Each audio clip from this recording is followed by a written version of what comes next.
Olá, sou a professora Patrícia Fontes, esse é o meu sinal, eu estou com a intérprete de Libras, Elaine. Nós vamos continuar hoje conversando sobre TDAH, transtorno de déficit de atenção e hiperatividade. No nosso primeiro encontro, quem assistiu, vamos relembrar o que foi que a gente falou. A gente trouxe a configuração, a conceituação do que é esse transtorno, a gente trouxe as características do estudante, o que é que predomina no comportamento dele, e algumas proposições, algumas sugestões de atividade, de forma bem generalista, para que a gente possa pensar em como favorecer o processo de aprendizagem desses estudantes no ambiente escolar. Mas a nossa fala também se dirigiu para as famílias.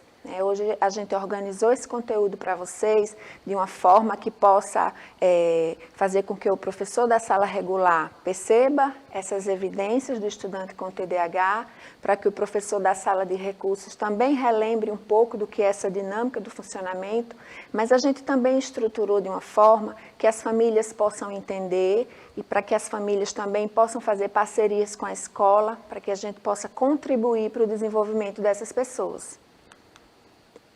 Então, hiperatividade e as implicações no ambiente escolar. Então, o que a gente vem falando sempre, quando a gente se junta aqui, no nosso canal de educação especial, para falarmos de temas que estão relacionados ao processo de inclusão. A gente sempre traz para vocês as conceituações, um pouco das teorias, mas a gente sempre faz transposição didática. Então, a gente precisa pensar nesse diálogo para que a gente possa articular teoria e prática. Então, nesse nosso encontro de hoje, a gente vai trazer algumas informações que são indispensáveis para que a gente pense o nosso fazer pedagógico. Então, a gente precisa criar oportunidades que prevaleçam as aprendizagens exploratórias. O estudante que tem TDAH, ele tem uma necessidade e ele funciona muito bem quando a gente desafia, quando a gente traz atividades que fazem com que eles descubram coisas, que fazem com que eles apresentem as soluções, em decorrência do que foi feito, do que a gente propôs para eles. Então, a gente precisa encorajar o estudante a explorar materiais diferentes. Então, isso significa dizer que a gente precisa pensar em estratégias que contemplem diferentes materiais, diferentes recursos, diferentes contextos, diferentes conteúdos, para que eles se sintam desafiados, façam parte e se engajem no que a gente está propondo. Então, a gente precisa pensar e assegurar um ritmo de aprendizagem.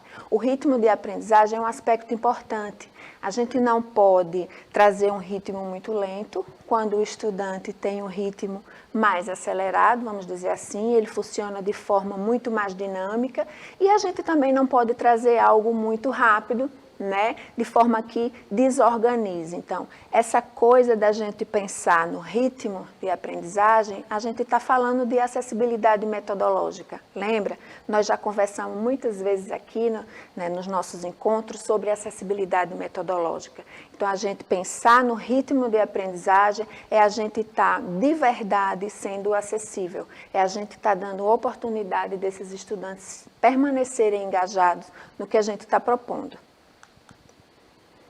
A gente precisa ajustar por estratégias de questionamento, com perguntas claras, perguntas abertas, onde eles possam se expressar, e mesclar com as perguntas mais fechadas, onde a impulsividade deles vai ser respeitada, a agitação vai ser respeitada, e eles vão dar respostas muito mais breves, respostas muito mais rápidas. Então, a gente precisa ter esse jogo de cintura. A criança com TDAH, ela gosta de novidade. Ela gosta de ter um encontro com coisas diferentes, fazer descobertas dentro do próprio cotidiano da escola. E no cotidiano de casa também. As famílias podem oferecer experiências diferentes.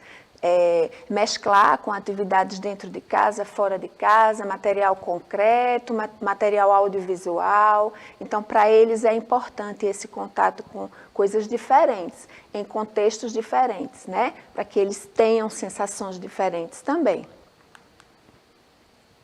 Então, a gente precisa utilizar metodologias ativas, metodologias dinâmicas. Então, a gente explorar também a questão sensorial. Então, usar a metodologia preferencialmente visual é uma boa estratégia, né, porque eles são convidados a observar, a perceber, né, a tentar entender, e aí eles vão poder fazer análise. É muito importante quando a gente oferece um estímulo visual para o estudante que tem TDAH, né.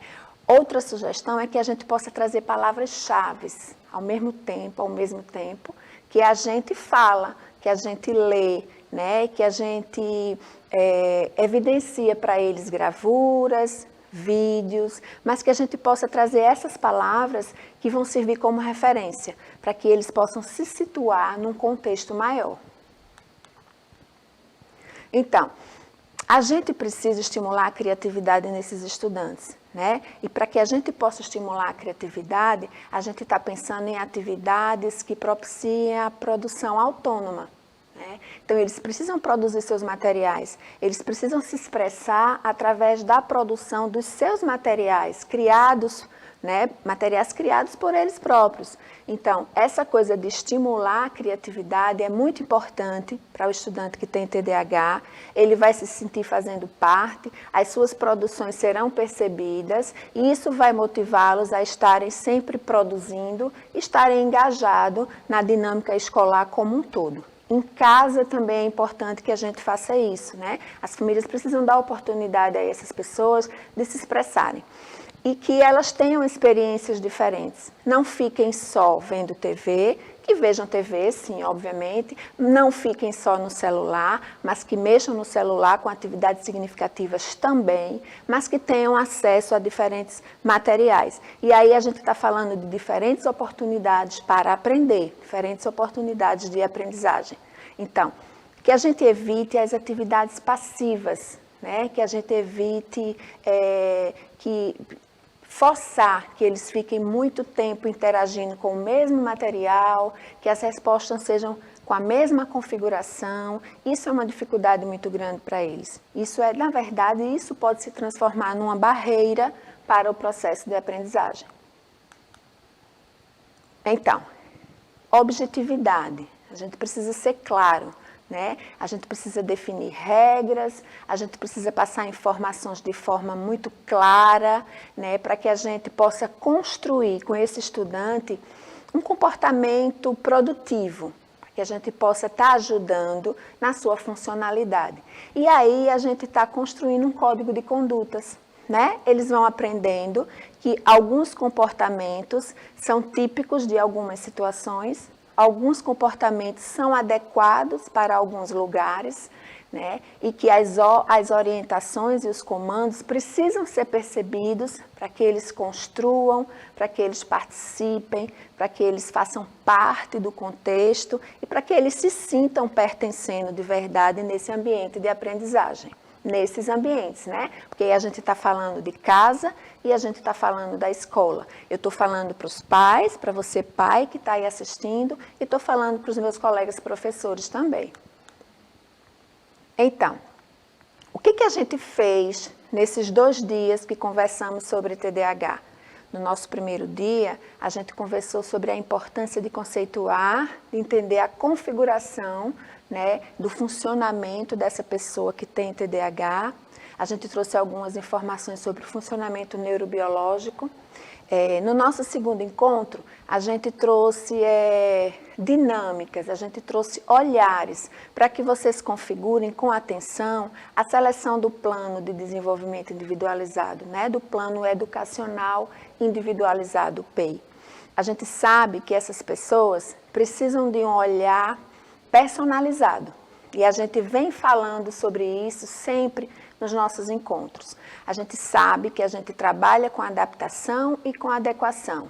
A importância de fazer o plano educacional individualizado para que essas pessoas sejam percebidas. Os estudantes com TDAH, eles precisam ter um olhar integral para o contexto, no contexto da escola, para que eles se desenvolvam. A gente sabe que agora eles precisam fazer parte do nosso projeto pedagógico inclusivo. Então, precisamos pensar em estratégias, precisamos pensar em atividades. Eu queria só voltar para 2 falas, né, de hoje, que eu acho que vale a pena a gente retomar. Vou voltar só um pouquinho, antes da gente falar do nosso próximo encontro. aqui. Quando a gente fala de criatividade, a gente acha que a gente só está se referindo às atividades artísticas, né? Às atividades de livre punho. Mas nas atividades pedagógicas formais, tradicionais, que contemplam a matriz de conteúdos, a gente também pode trazer a temática, o conteúdo, de uma forma diferente. E aí a gente tem os materiais concretos, a gente tem os espaços da escola onde a gente pode utilizar para fazer esse trabalho, a gente tem a biblioteca, a gente tem o pátio da escola e a gente pode fazer parcerias com o professor da sala de recursos multifuncionais, para que a gente, de forma lúdica, com material concreto, a gente possa trabalhar a criatividade. Ele vai se expressar na busca de soluções, ele vai se expressar na hora de evidenciar o que ele conseguiu de resposta para o que você propôs. Então, estimular a criatividade para o estudante com TDAH é muito importante. Você está dando a oportunidade dele se expressar, né? E aí a gente também vai estar trabalhando com metacognição. Lembra que a gente conversou nos nossos encontros anteriores sobre metacognição? Como essa pessoa se percebe fazendo, como ela se entende fazendo. E aí a gente tem também funções executivas, como ela se organiza para fazer, né? Pensando que a gente falou que há uma especificidade muito grande comportamental na pessoa que tem TDAH. Quando a gente fala de estimular a criatividade, a gente está dando oportunidade de manejo de comportamento. Então, é indispensável que a gente trabalhe com as questões voltadas para a criatividade. Vamos lá, vamos voltar. Então, no nosso próximo encontro, nós vamos falar de algumas dinâmicas pedagógicas para esse estudante, dinâmicas que podem ser feitas na sala de recursos multifuncionais, que podem ser desenvolvidas na sala regular e que as famílias também poderão fazer tranquilamente no contexto de casa com seus filhos. E que esses encontros pedagógicos, eles possam ser socializados no ambiente da escola. Que os pais possam falar com os professores e os professores possam dar esse feedback também de como é que está sendo feito esse trabalho na escola. Então, espero vocês para que a gente possa ver essa dinâmica, para que a gente possa ver juntos, né, outras possibilidades para o desenvolvimento dessas pessoas. Espero que vocês tenham gostado, aguardo vocês para o nosso próximo encontro. Tchau, tchau.